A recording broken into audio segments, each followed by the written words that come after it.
Hiya, Barbie. Hi, Ken. You wanna go do a podcast? Sure. Jump in.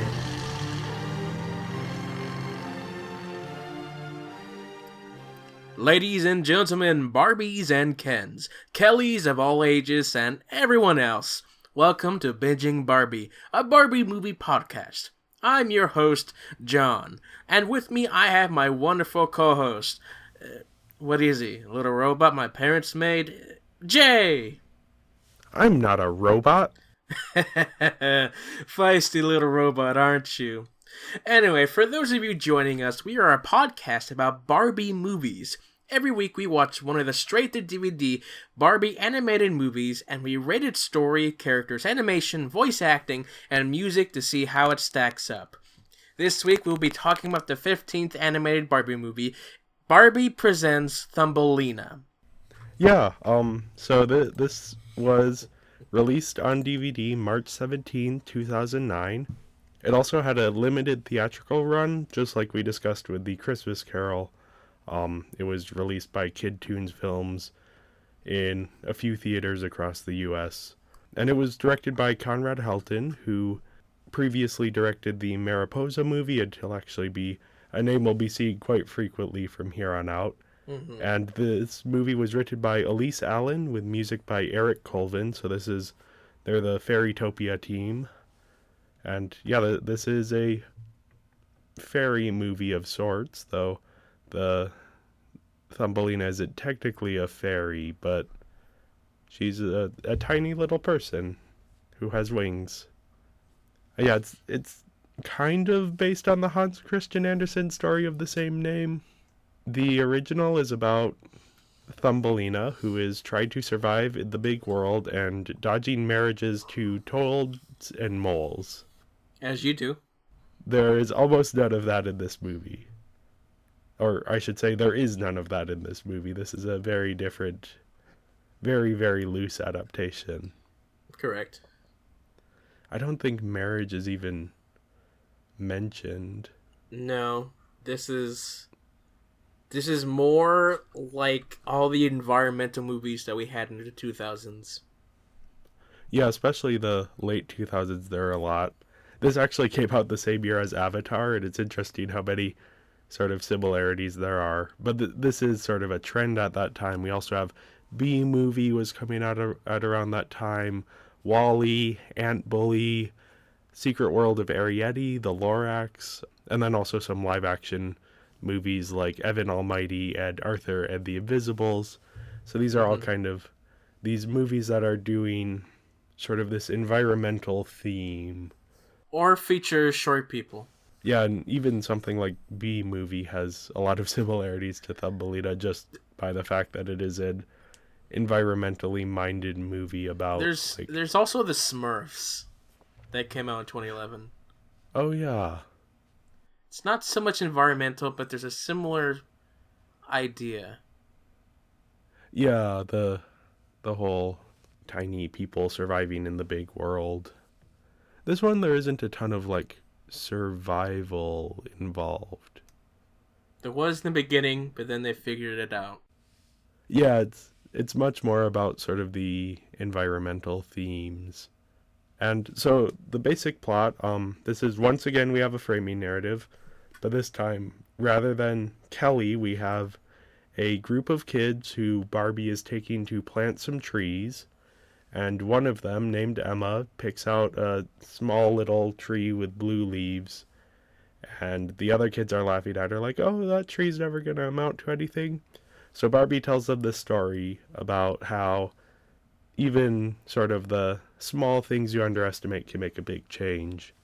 And this is the story of Thumbelina, who lives with they're called Twiller bees. So not quite fairies, but they do have this sort of magical power to make things grow. Mm-hmm. And they live a few miles outside of this big city.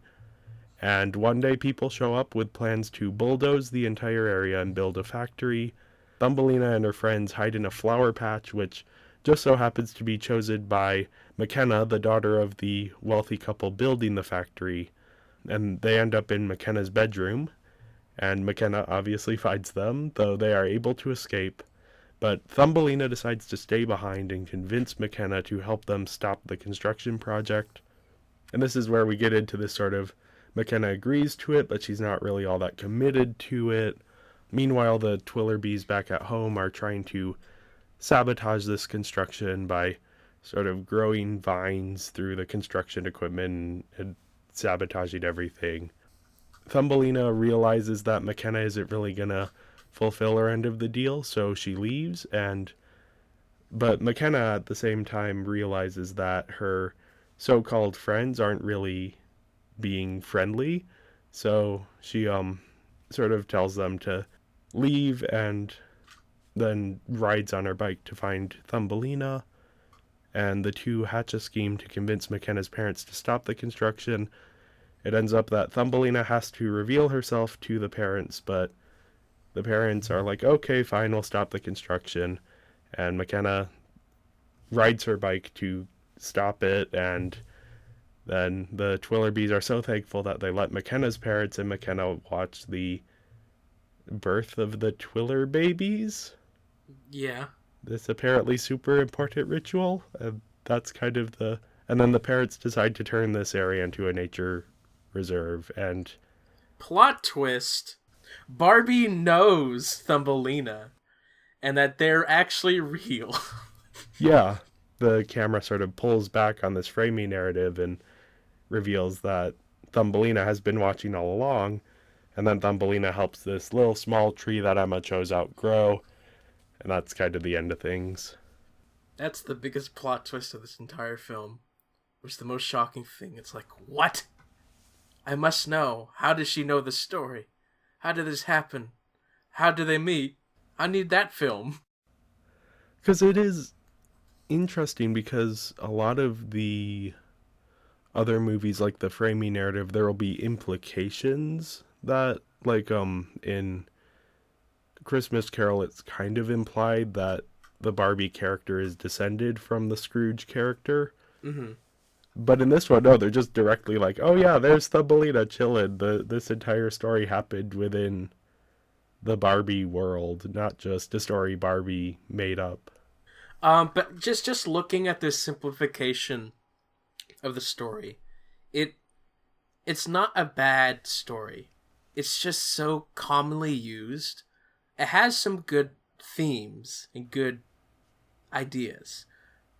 But again, it's so commonly used, and the execution of these ideas and themes aren't as strong or tightly put together than what was presented in this summary. Because in between is just a lot of unnecessary moments. It goes exactly where you expect it to, Yeah. from the moment it starts. And it, again, you said there's a lot of ingredients here of a good story.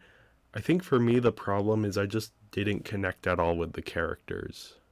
I don't know, there's just something about them that I found them more obnoxious than charming, in a way that none of these other Barbie movies I've had that experience with. Okay. But yeah, the overall message here is really good. Even the small things you do can make a big difference. Because I think especially when we're talking about sort of environmental things, it's easy to feel sort of like, oh, nothing I do matters and everything's going bad anyway, so why should I do anything to help out? But no, it is important to do small things in your own life that then hopefully aggregate into bigger changes. And again, like, there's like smaller themes as well, like McKenna learning to realize that her friends aren't really her friends because they're just competing for their stuff. There's more value in friendship. And also, as small, very small, that's not maybe done to the best degrees, like the parents, and how the parents need to take a step back and just take a look at things. Yeah. The parents are the real villains here. They're both the ones who are building the factory, but then also they're not the greatest of parents to McKenna. They're not, but you can tell that they love her in their own way. They try to buy her love. Right. So it's the classic sort of neglectful rich parent thing that a lot of stories explore, which is this idea of like, well, the parents are kind of constantly busy, but they feel bad about that, so they buy the kid a ton of stuff. And we see McKenna's room has like so much stuff in it. There's toys, it's like a huge space, this flower bed that they brought in, and she even has like that one giraffe plushie that, like, anytime there's a rich kid in a movie or TV show, they have that giraffe plushie. But yeah, it's like they don't realize that that material stuff isn't a substitute for actual. It's almost sad because they don't notice at all. And the only reason why they stop the construction is because they realize, holy crap, we're gonna kill an endangered species. That's not a good thing to do. Yeah. But I do think it is like the thing that the movie leaves out is that the parents are probably just gonna go bulldoze a different field. Like, they've saved the Twiller bees and everything, but the core issue hasn't really been dealt with by the end of the story. Yeah, like maybe it's implied that they just stopped their plans altogether and switched it to the nature reserve, but it could be presented better than that. Because what's the factory for? I don't know. Better money. Yeah, I think part of the reason why it's just a generic factory is, I mean, this is a movie based on a toy line. And so they're very careful with their environmentalism stuff to be like,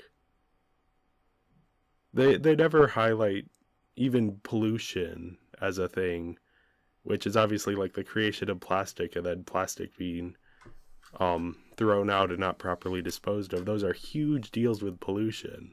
Mm-hmm. And I would guess that a certain portion of that pollution is, Barbie dolls. Maybe. But yeah, this movie doesn't want you to think about the idea that, oh, maybe Mattel and Barbie are contributing a bit to some of this sort of environmental decline. It's more of like protect the trees. We don't want deforestation versus pollution. Yeah. It's selective of how it is, of its themes. Like, they're being intentional in what they highlight here. Right. And who knows, the parents might think before going to another field, because they might do research on the field to see what wildlife is there, which should be done before you do anything, really. Yeah, it's interesting, I think, thinking about this in context of these other environmentalist movies. One of the ones that actually I thought of a bit, and it's an older movie, the Studio Ghibli film directed by Isao Takahata, Pom Poko, which is about a group of tanuki, like Japanese raccoons, who they're living in this forest, and slowly the city is sort of being built up around them.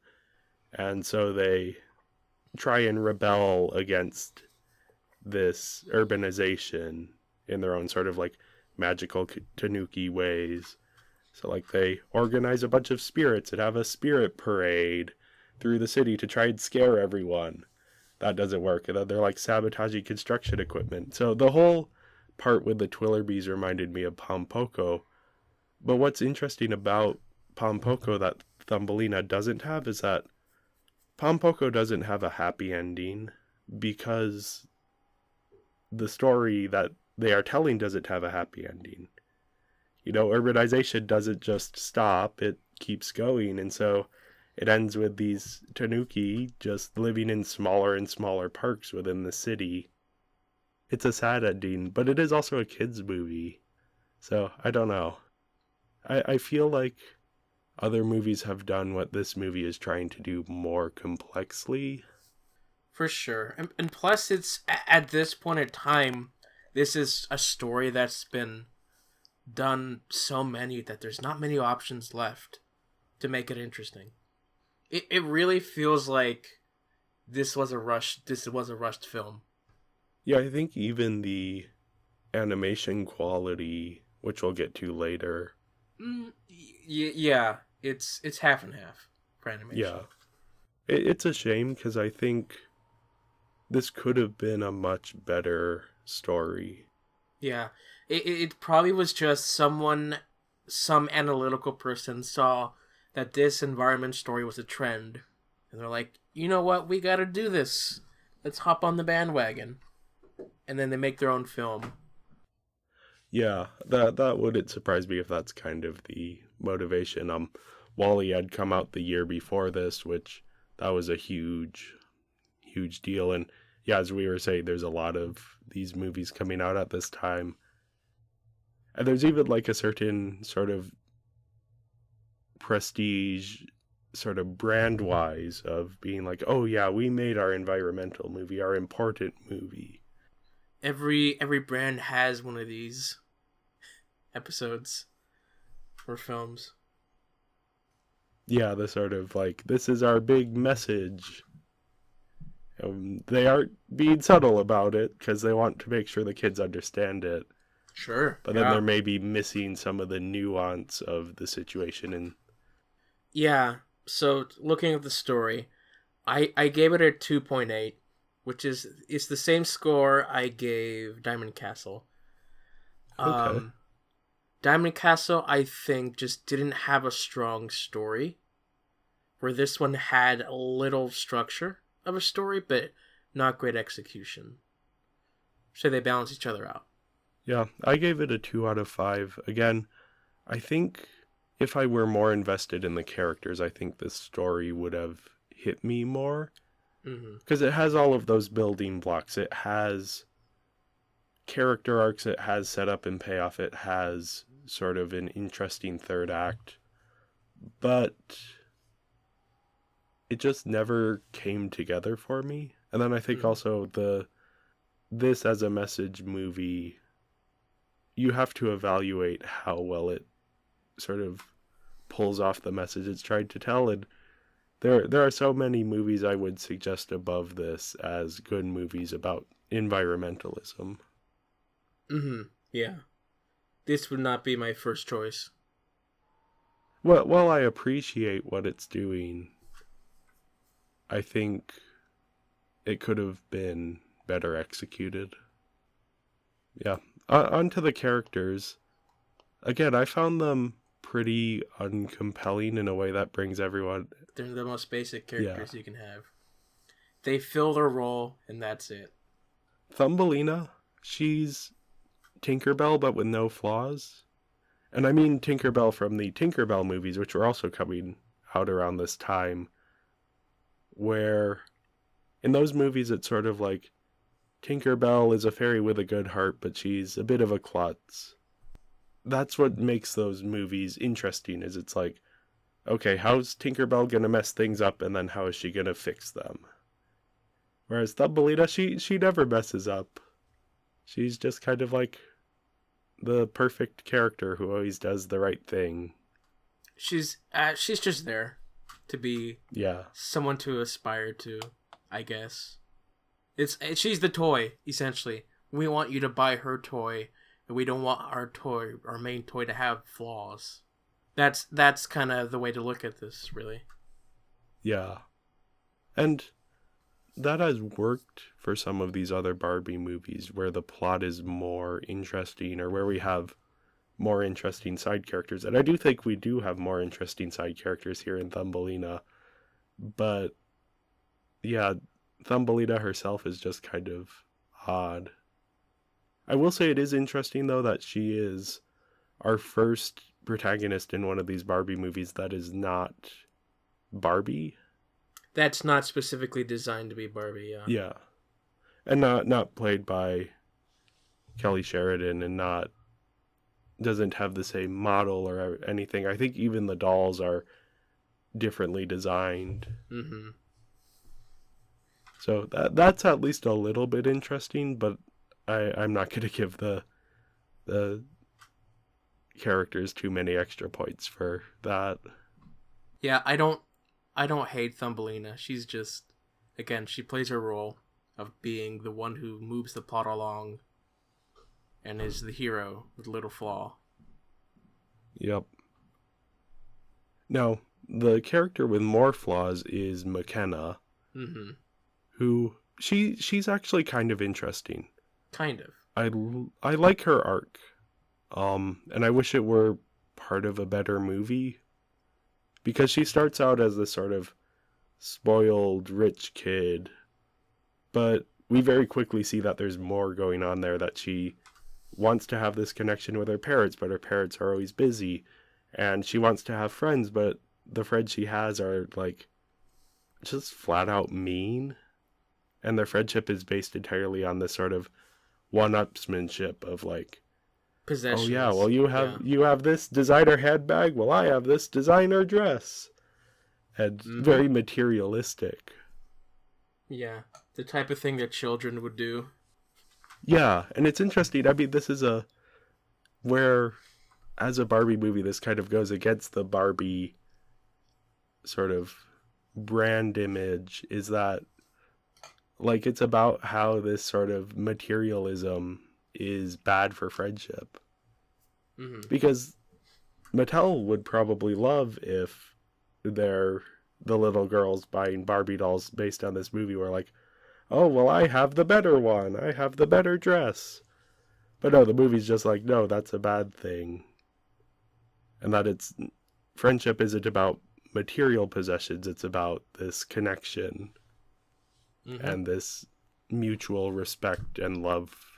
Well, maybe love's a strong word for what McKenna and Thumbelina have. Island named after me.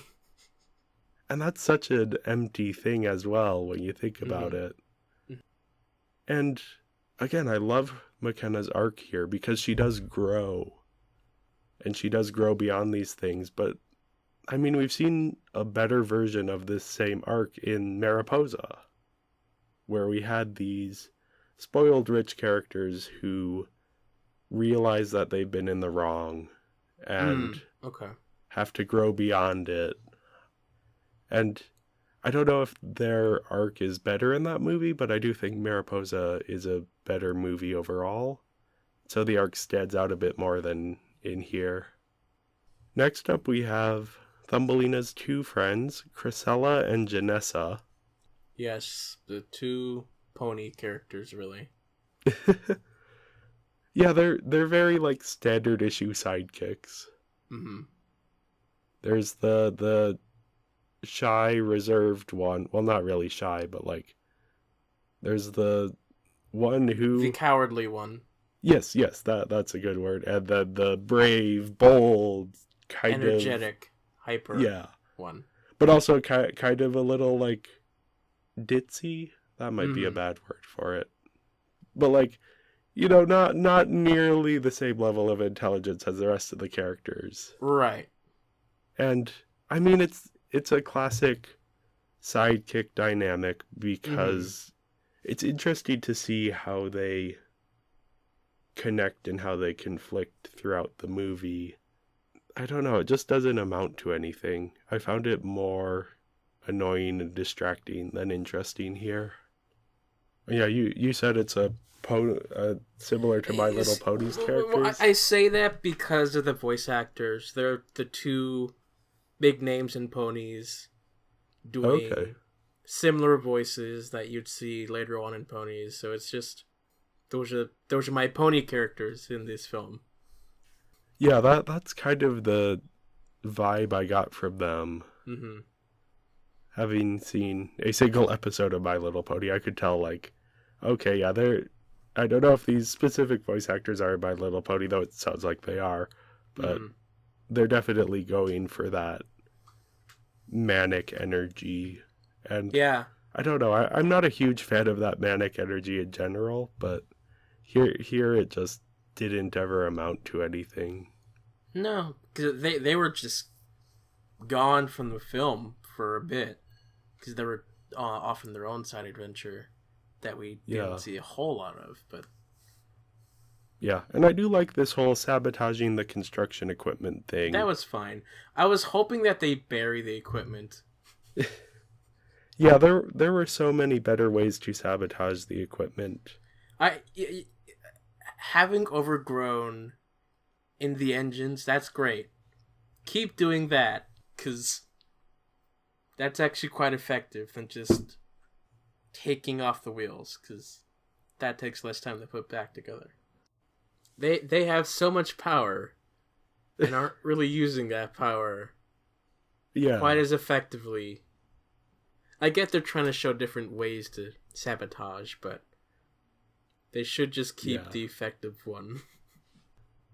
Now, speaking of the construction, we have the various construction workers. First up is Myron, who's the supervisor.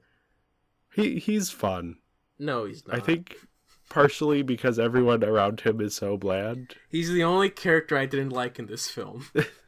Oh, interesting. I had the opposite response, where he was the only character that I latched onto because he was the only character who felt like he had emotions about the things happening. But he's just so over the top and unrealistic compared to all these fairy characters. Yes, I don't really care for him. I agree that he's over the top. I just, for me, it wasn't an issue because the rest of the movie was so bland that anytime he was on screen, I knew it was going to at least have some energy to it. Sure, but I don't like him. He's not a great design. He's just... Yeah, his design is bad. He's just not great. I'm gonna bulldoze this thing because I can. I don't know. He worked for me because the rest of the movie around him was not working for me. Sure. Like, I was rooting for him a little bit. Any of the like, construction people I want to see less of. Because I don't think they're that important. They bring the conflict at the end, but they're really not that important. Yeah, I think they do something interesting with the construction workers where it's very clear that they're just there for the pay. Mm. Like, they aren't passionate about bulldozing this field, unlike Myron, who is very passionate about it. Yeah. They're just like, oh yeah, this is a job. We clock in, we do the work, we clock out. And that's interesting because that is often, you look at the workers who are quote unquote responsible for destroying the environment. And yeah, it's like people who are like, I need a job, I have a family to feed. Mm-hmm. Yeah.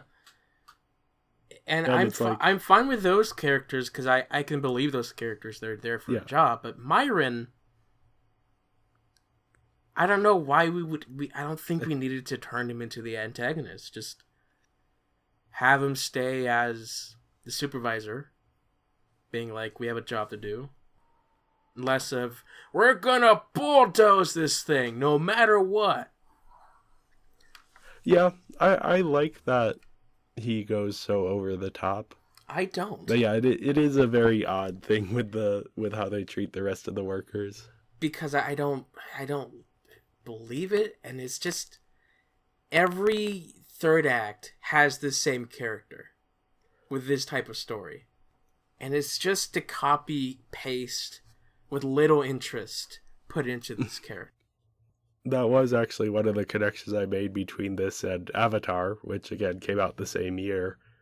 Because that movie also has the Stephen Lang character, sort of this military guy who's now working as a mercenary here on Pandora. And initially he's just doing his job, but then when it comes to the third act, he's like, no, I just hate this entire planet and want it all dead, and I am making decisions based on that and not based on rationality.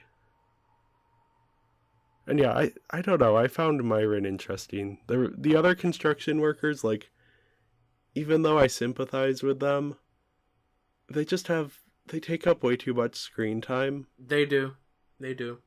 And a lot of it is just like there's a scene of two of them smelling a flower.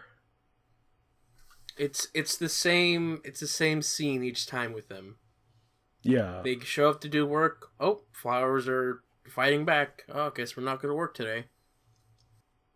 Yeah, I would say they were not the most compelling of characters, even though I don't know where I was going with that. Now, next up on the list, we have who I assume is your favorite character in the movie, Poofles.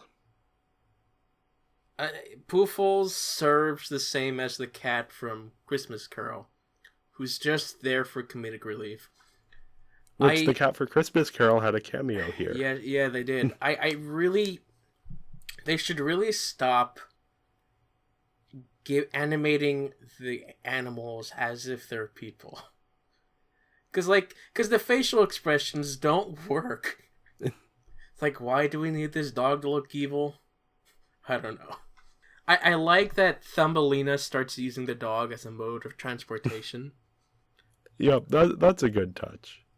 But whenever the dog is in focus, it's just there for fun antics.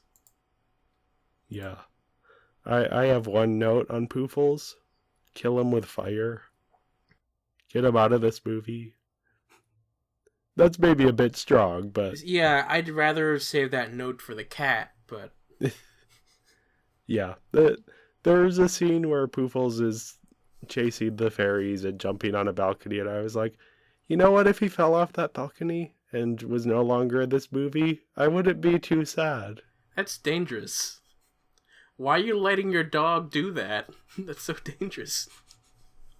So, last up in terms of major characters, we have McKenna's parents. Yeah, they're the true villains that need to have the most change. Yeah. I really don't buy that at the end of the movie they're just gonna stop constructing factories and fields. They might think twice about it, but, they're still business-minded as well. Yeah. Hopefully they treat McKenna a bit better, but... Hopefully. I think after the little garden scene, they might look more into McKenna. Their arc could have been more interesting, but I think it's just kind of like tossed aside a bit. Yeah. So, yeah, overall, again, I think the issues I have with the movie, so many of them stem from the fact that the characters are just kind of bland. Mm-hmm. So, with that in mind, I gave the characters a 1 out of 5.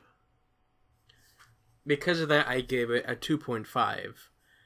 They at least serve their purpose, but there's nothing spectacular that makes them better. Yeah, I think that's a fair assessment. Yeah, because one I think is a score for just very poorly developed characters that we've not quite reached.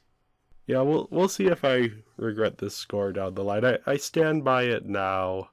Sure. In that I was just having such a terrible time watching the movie because I found the characters so completely bland. On to animation. This is somewhat of an improvement over Diamond Castle. Like, the character models are looking better. Some of them are. Yeah. The main characters look fine. Everyone else, not so great. The construction workers, especially, not great. Yeah. They've landed on a more stylized aesthetic. And, yeah, I think it, as you said, it works well for a lot of the main characters. I do think the Twillerby have weird faces. Yeah, I think those faces work for a couple facial expressions. Like, when looking at the animation, there's a couple moments where I thought, oh, those were some good facial expressions. But those were like when they're deep in thought, or if they're looking at something seriously. I thought those faces worked. Any other expression was just a little lackluster. Yeah, We're not quite I'd there. agree with that. Mm-hmm. And the backgrounds here are really hit or miss. They really are, yeah. Like, I do like that there's lots of color here. There's lots of really good color. And I love the Twillerby tree with all of the houses. That was kind of a cool design. And McKenna's room is very, it's a location that they spend a lot of time in. Mm-hmm. And I think it is visually interesting with this sort of flower bed on one end, and then you have... But then you go to the construction site, and it's just bland. Yeah. Boring textures. It's flat. The surfaces don't feel like they have any sort of ups and downs to them. It's just like, oh, there's a kind of flat hill. And there's like a few trees spread out. And the trees look kind of bland. And yeah, the city as well, everything's very flat. And I don't know, there's something missing. That was also true of Diamond Castle. And I'm worried that we're getting to the point where they've just changed the animation style, and now this is just how it's going to be. Until a new team comes in. Are they going to complete revamp? Yeah, I'm curious to see for these next few Barbie movies. Because Christmas Carol, they went back more towards the old animation style. Mm-hmm. Yeah, we have a director here who is newer to the series as well, so yeah. And then Poofles is real ugly. Most animals like, are. Not in like, I don't know, he just has human teeth. I know. He's just not great. Yeah. He's Bibble in dog form, just design-wise. Sure. And somewhat, plot relevance-wise. Mm-hmm. Overall, I think I actually might update my score here.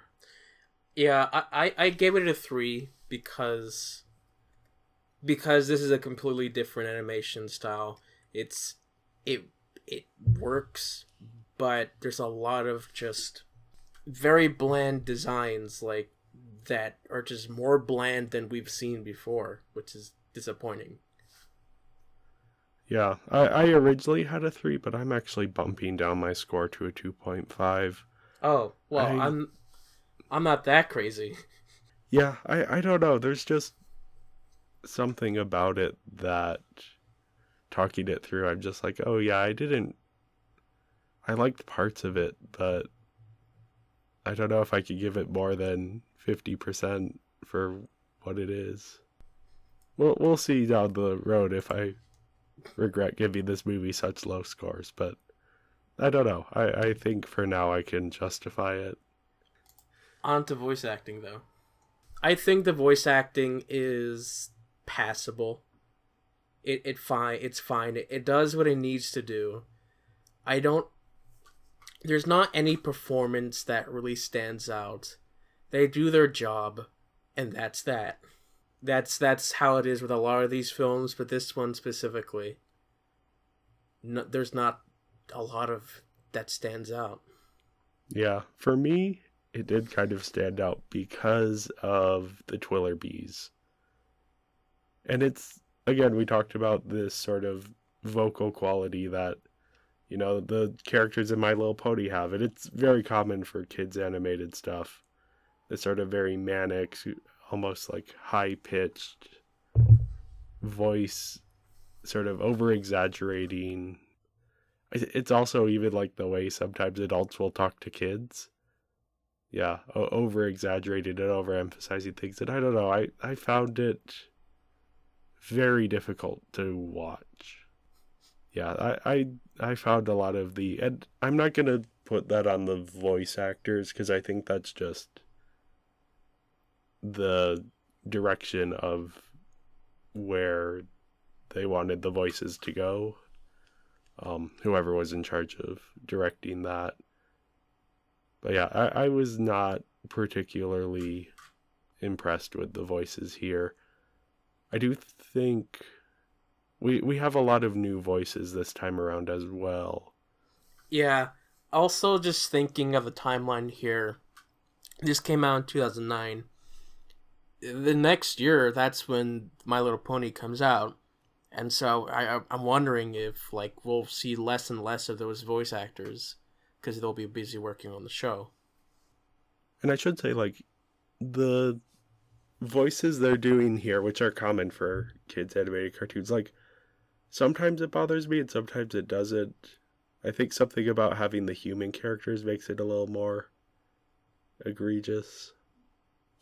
But yeah, the one vocal performance that I did like was Louis Churillo as Myron. I don't think so. No. I don't know. He has an energy that he brings into it that makes it less bland whenever he's on screen. I mean, I'm not annoyed by any of the voices except for Myron's. Yeah, I guess two very different experiences with this. I'm movie. wondering if it's just like I have more experience hearing these type of voices from years of watching ponies. Yeah, that would be my sort of speculation, is that maybe I just haven't seen enough of... Right, like once you get used to it, it's not all that bad. I still gave it a 2.5 out of 5 for voice acting. Oh, I gave it a 3 because I'm more generous than you. But yeah, finally we have the music, which, again, I found it pretty bland. I mean, it is basic, it is bland. It does its job of giving you stuff. Yeah, it doesn't have the heights of the Mariposa score. It's more of this sort of generic animated movie or TV show score. Yeah, I was not particularly impressed. I think I am gonna bump up my score half a point because I think I was being too... Right, because I don't see... Yeah, because I don't see what the score that you had before is... I don't know if I agree with that one. Because, like, for a score to be like that, I'd have to be really offended by the music. Yeah, I'm gonna bump my score up half a point. Give it a 2.5 for music. It balances out the animation, so you're back to where you were. I just did not enjoy this movie. I thought it was fine. This was easier to sit through than Diamond Castle for me. Okay, I had the opposite experience. I don't know. This is one of the few points where we have our opposites here. Only took like 15 films. Yeah, where you enjoyed this much more than I did, which is not usually the case. Enjoy is a strong word. Let's say Well, you tolerated it more than I did. Mm-hmm. Part of this is, and I should be open about this, this is one of the movies that I saw quite a few times as, like, growing up, because this was, and she's been on the podcast before and said this was my sister Sarah's one of her favorite of these Barbie movies. So I think part of it is just that, like, my memories of this movie are like, oh, do we have to watch this one again? Right, you have a bias towards this one specifically. Yeah. I'm still going to stand by my score here, though. Quality-wise, it's not great. Yeah, music, I gave a 3, you gave it a 2.5. Yeah. Overall, I gave it a 10.5 out of 25, which is my lowest score of anything yet. That's a 42% or a 2.1 on our 5-point scale. Yeah, I gave it a 4.3, which is 57%, and 2.8. This is my second lowest, with the lowest still being Barbie Diaries, but I think that I would enjoy Barbie Diaries more than this. Yeah, I would honestly, even though the animation is bad, I would rewatch Barbie Diaries sooner than I'd rewatch this one. Yeah, because, like, one of the biggest flaws that we had with Barbie Diaries was that it was a copy of Mean Girls. Yeah. And, of course, all the flaws of its story, having too many things. This one just had a lack of things. But at least it told its story. Yeah. it's interesting to compare and contrast this with Barbie Diaries. But yeah, I was just overall let down by this movie, and I'm hoping that the next movie will be a little bit more interesting. Given what that film is, yeah. Overall, I watched it.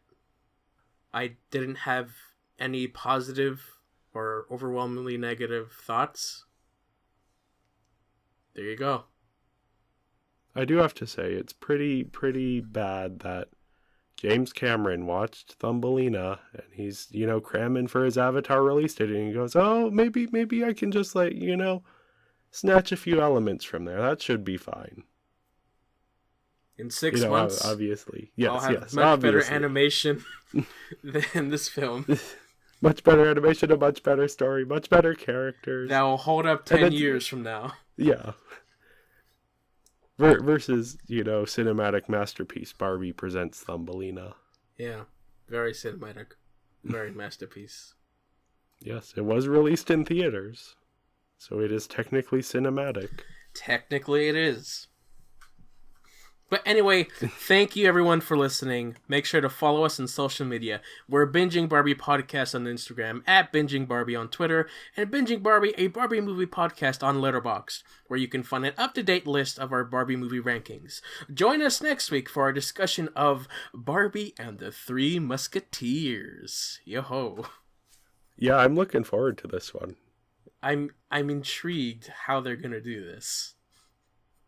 Yeah, it should be interesting. We have a couple of guests who will hopefully be joining us that I think we'll have a good conversation, if nothing else. We'll see. Anyway, thank you guys, and we'll see you all next time. Bye.